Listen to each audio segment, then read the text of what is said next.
નમસ્તે, ભારત શક્તિ ન્યૂઝમાં આપનું સ્વાગત। ખેડા જિલ્લાના ઠાસરા તાલુકાના આગરવા મહારાજ મોવાડા પાસે વીજળીનો ભયાનક શોક લાગતા એક માતા બચ્ચાઓ સહિત 3ની જાણે નિધન થઈ ગયું। 39 વર્ષીય ગીતાબેન પરમાર, તેમની દીકરી મેરા 15 અને દીકરો દીક્ષિસ 10 સ્થળે ખોરવાયા। ગંભીર ઇજાગ્રસ્ત લીલાબેનને ડાકોર રેફરલ હોસ્પિટલમાં સારવાર મળે છે, જ્યારે એક વ્યક્તિ બચી ગયો છે। ડાકોર પોલીસે સ્થળ પર પહોંચી અને સ્થિતિ સંભાળી। આ ઘટનાએ વીજળી સેફટી પર ચેતવણી આપી છે। સુરક્ષા પગલાં મહત્વના। जी आपનું નામ? परमार सालम पे मगन भाई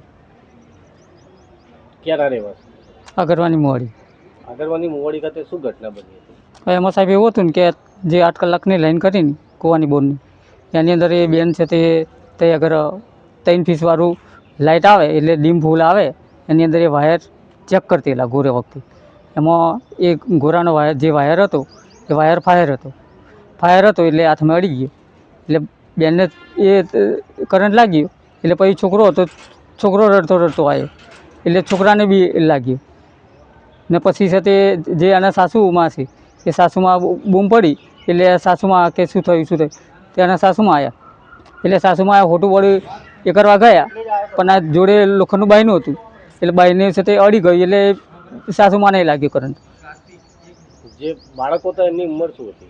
બાળકો ઉંમર જે મોટો છે એની 8 વર્ષની છે ને નાની બેબી છે એની છે તે 5 વર્ષની છે।